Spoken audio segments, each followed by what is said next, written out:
Olá pessoal, vamos dar continuidade à leitura do livro Ele Ama para Sempre, a mensagem do Velho Testamento, do Thomas H. Olbrecht, da editora Vida Cristã. Estamos no capítulo 2, já fiz um vídeo aí do capítulo 2, vamos dar continuidade no subtítulo O Papel do Homem na Criação. Peço que você deixe o like, compartilhe aí esse vídeo com seus familiares, suas redes sociais. Se inscreva no canal, peça para que ele se inscreva no canal também e acione o sininho aí. E qualquer dúvida que for tendo aí, escreva para mim, meu e-mail está aí na descrição do vídeo, é ronaldozm@gmail.com. Terei o maior prazer de tirar sua dúvida e estudar a Bíblia com você. Então, capítulo 2, que está falando sobre a bondade na criação. Vamos para o subtítulo, O papel do homem na criação. A perfeição da ordem criada se encontra no homem, pois ele é o ponto alto da criação. Além disso, entre todas as criaturas, só ele reflete o próprio ser de Deus. Abre aspas, façamos o homem à nossa imagem. Fecha aspas, Gênesis 1, 26. Como resultado dessa imagem, o homem tem uma tarefa especial. Gênesis 1, 28, abre aspas. Sede fecundos, multiplicai-vos, enchei a terra e sujeitai-a. Dominai-a sobre os peixes do mar, sobre as aves dos céus e sobre todos os animais que rastejam pela terra. Fecha aspas. Na mesma forma que Deus tem domínio sobre toda a realidade, o homem ficou encarregado da esfera em que o Senhor o colocou. Ele ocupa, assim, uma posição privilegiada, devendo, porém, exercer o seu domínio com responsabilidade sobre a supervisão de Deus, protegendo os interesses de todas as criaturas, assim como os seus próprios.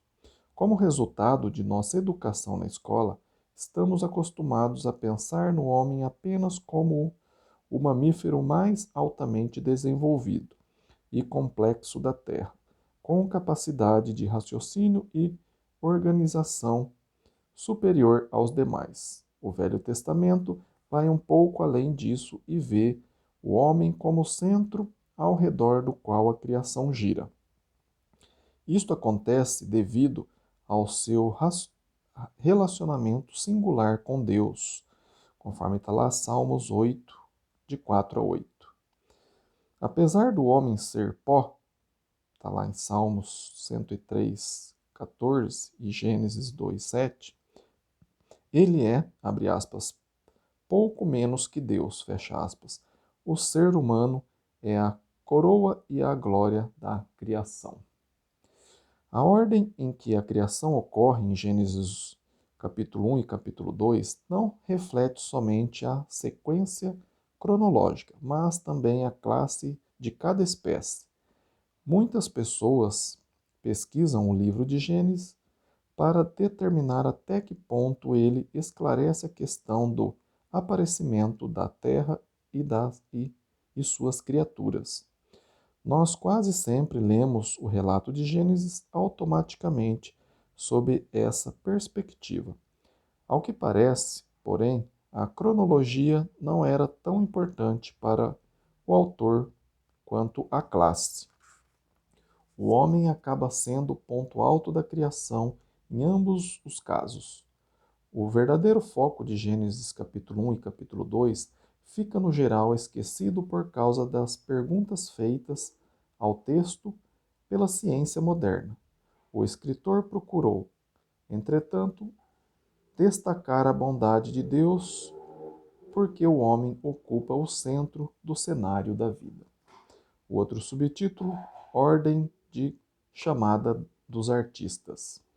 Em Gênesis 1, capítulo 1 inteiro, até o capítulo 2, versículo 4, a primeira parte, a ordem se move do inferior para o superior, do menos importante para o mais importante. É como o fechar das cortinas quando uma peça termina. Os autores secundário aparecem primeiro para agradecer e depois, em grau ascendente, vão aparecendo os outros. Finalmente surgem os principais personagens, para curvar-se diante do público. O primeiro ato criativo de Deus foi fazer os céus e a terra a existência. Capítulo 1, versículo 1. Eles se achavam num estado muito primitivo, sem ordem ou estrutura. Capítulo 1, versículo 2.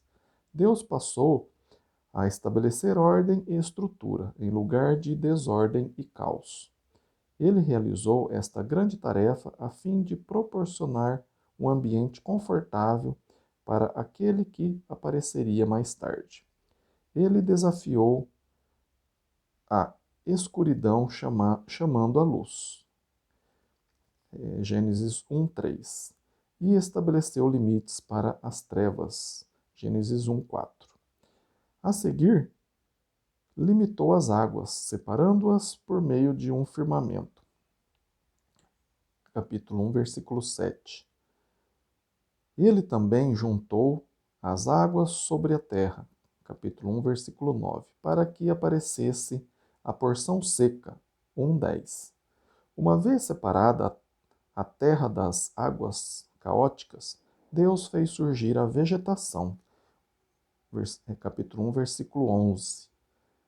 A luz foi ainda mais aperfeiçoada e estruturada pela criação dos luzeiros, o sol, a lua e as estrelas, que determinaram as estações, os dias e os anos.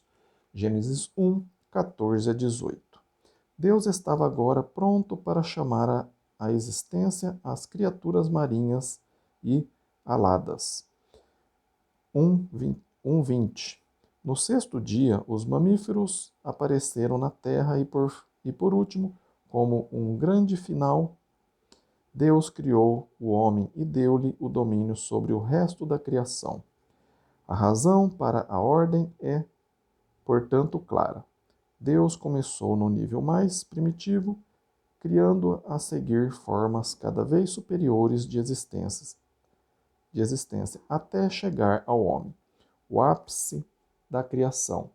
As primeiras partes da criação formaram unidades de apoio para o homem.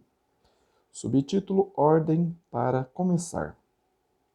Em Gênesis 2, versículo 4, metade do versículo 4 até o versículo 25, a história da criação é recapitulada com um novo propósito. O interesse muda das decisões de Deus em seu conselho celestial para a terra propriamente dita. A escuridão inicial, a água e os luminares não recebem atenção, mas a condição da terra é notada imediatamente. Está lá em Gênesis 2, 5 e 6. Depois de ter criado a terra e os céus, Deus formou o homem do pó da terra. 2:7. Desta vez, os aspectos da criação menos importante do que o homem são mencionadas em último lugar. A ordem é novamente por classe e não cronológica. A série de começos. A primeira pessoa a apresentar-se é o presidente da universidade, seguindo pelos demais componentes do quadro da diretoria, depois os professores assistentes, instrutores, formadores, bacharéis e, finalmente, os estudantes em geral. Se a ordem fosse cronológica e não segundo a posição, mudanças consideráveis teria de ser feita. Alguns candidatos a bacharel talvez fosse colocado antes do presidente, por serem mais velhos. Em Gênesis 2, o homem foi colocado no ápice da criação como em Gênesis 1, mas a ordem está invertida. Em Gênesis 2, sua situação é óbvia. não só por ser mencionado primeiro, mas também por ser o último, é o único entre sobre o qual Deus soprou o hálito da vida ou fôlego da vida. Gênesis 2:7. Após a criação do homem, Deus fez um jardim paradisíaco, como habitação, a ser administrado e cultivado pelo homem. Está lá em Gênesis 2, de 8 a 15. Mas nenhuma das criaturas do jardim serviu de companhia adequada para ele, e Deus criou então a mulher, usando osso e carne tiradas do lado do homem.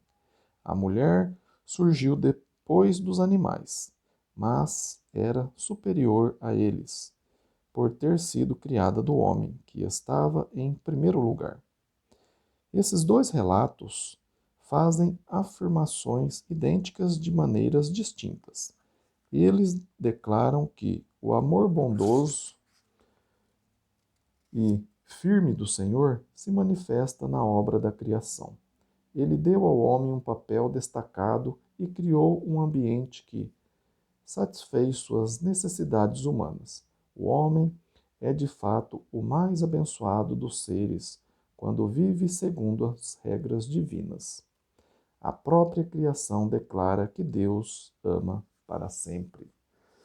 Obrigado por acompanhar. Depois a gente vai continuar no subtítulo O Teto Caiu.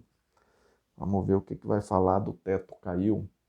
Se você está gostando da leitura desse livro, Ele Ama para Sempre, a mensagem do Velho Testamento, de Thomas H. Obricht, é da editora Vida Cristã. Deixa aí o seu like. Se ficou alguma dúvida, escreve para mim, meu e-mail está aí na descrição do vídeo, ronaldozm@gmail.com. Terei o maior prazer de tirar sua dúvida e estudar a Bíblia com você, tá bem? E também peço, deixa o like, compartilhe aí com seus familiares, seus contatos, aciona aí o sininho, peça para que ele se inscreva no canal, para o canal crescer cada vez mais e mais pessoas aprender sobre a Bíblia e sobre o que Deus criou. Muito obrigado pelo seu tempo desprendido aí para aprender um pouco mais a Bíblia. Fiquem com Deus e até o próximo vídeo. Amém?